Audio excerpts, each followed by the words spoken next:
नमस्कार दर्शक मित्रों, तागरा के तर्क चैनल पर आपका स्वागत है।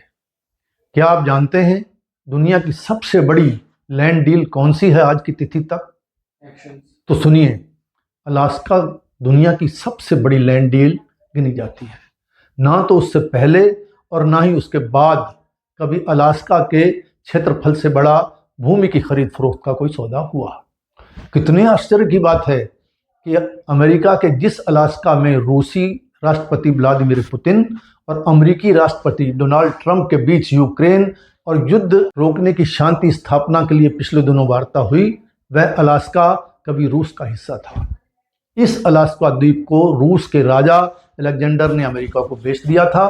तब से अलास्का अमेरिका का हिस्सा बना हुआ है। यह क्रय विक्रय 1867 में हुआ। इस सौदे को अंतिम परिणाम तक पहुंचाने में कई वर्ष लगे, उसकी कीमत बढ़ा दी। उसी बीच अमेरिका में गृह युद्ध जैसी स्थिति बन गई और यह मामला ठंडे बस्ते में चला गया। लेकिन अंततः बढ़ी हुई कीमत पर $72 लाख में 1867 में यह सौदा तय हुआ और इसका भुगतान अमेरिका ने सोने के सिक्कों में किया। एक सवाल है, बहुत बड़ा सवाल है कि क्या अलास्का पहुंचकर राष्ट्रपति पुतिन के मन में कसक नहीं उठी होगी कि यह रूस की भूमि है जो रूस को वापस मिलनी चाहिए। अलास्का की बिक्री के लिए लंबे समय तक मोल भाव चलता रहा था। इसी बीच अमेरिका में गृह युद्ध जैसी स्थिति बन गई और यह मामला ठंडे बस्ते में चला गया। लेकिन अंततः $72 लाख में 1867 में यह सौदा तय हुआ था और इसका भुगतान सोने के सिक्कों में अमेरिका ने किया था। अलास्का आज अमेरिका का सोने की खानों और तेल के मामले में समृद्ध क्षेत्र है और इसका अमेरिका की इकोनॉमी में बहुत ही महत्वपूर्ण योगदान है। वैसे अलास्का के बिकने के बारे में कई कहानियां प्रचलित हैं। इनमें से एक धारणा यह भी है, उस समय के राजा यानी अलेक्जेंडर को डर था कि ब्रिटिश सेना अलास्का पर हमला करके उस पर कब्जा कर सकती है। उसी से घबराकर उसने वह भूमि बेच डाली। यदि पुतिन का इतिहास देखा जाए तो पुतिन खो गई रूसी जमीन को पुनः प्राप्त करने के लिए व्यग्र रहते हैं और इसी व्यग्रता के चलते उन्होंने यूक्रेन के क्रीमिया पर सैनिक अभियान के माध्यम से कब्जा किया था। यह हम सब लोगों को मालूम है। यह बात अलग है, यूक्रेन को प्राप्त करने में कोई प्रतिकार नहीं हो पाया और बिना एक भी गोली चले क्रीमिया 2014 में रूस के अधिकार क्षेत्र में आ गया। इस जगह रूस ने अपना नौसैनिक अड्डा स्थापित किया। उसे सामरिक रूप से उस क्षेत्र में सुरक्षा और बढ़त प्राप्त हुई। पुतिन इस कार्रवाई से अपने देश में लोकप्रियता के शिखर पर पहुंच गए। उत्तर कोरिया और सूडान ने, देखिए, उत्तर कोरिया और सूडान ने अमेरिका के रूस में विलय को मान्यता दे दी।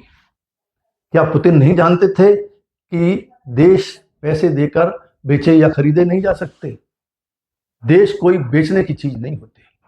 यह और बात है कि परिस्थितियों मजबूरन केवल भूमि का हस्तांतरण कभी कभी हो जाता है।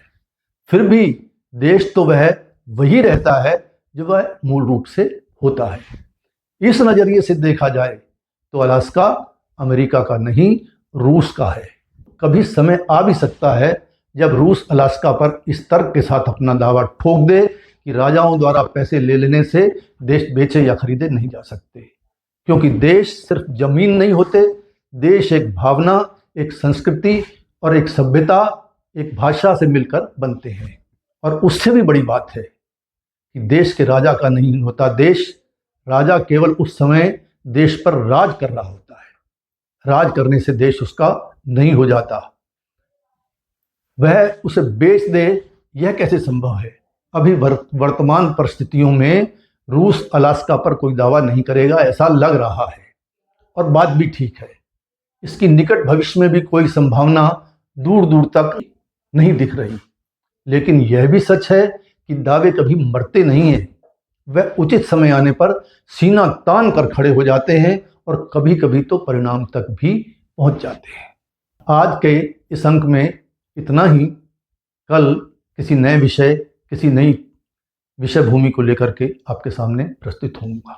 हमारे साथ जुड़े रहिए, चैनल को सब्सक्राइब कीजिए। ऐसे ही तथ्यों को लेकर के मैं आपके सामने प्रस्तुत होता रहूंगा। विषयों की चीरफाड़ करूंगा, बातों को आपके सामने रखूंगा, सच और झूठ का खुलासा करने की पूरी कोशिश करूंगा और एक तरह से आईना देखने की कोशिश करूंगा, जो आप भी देख रहे होंगे और मैं भी देख रहा हूं।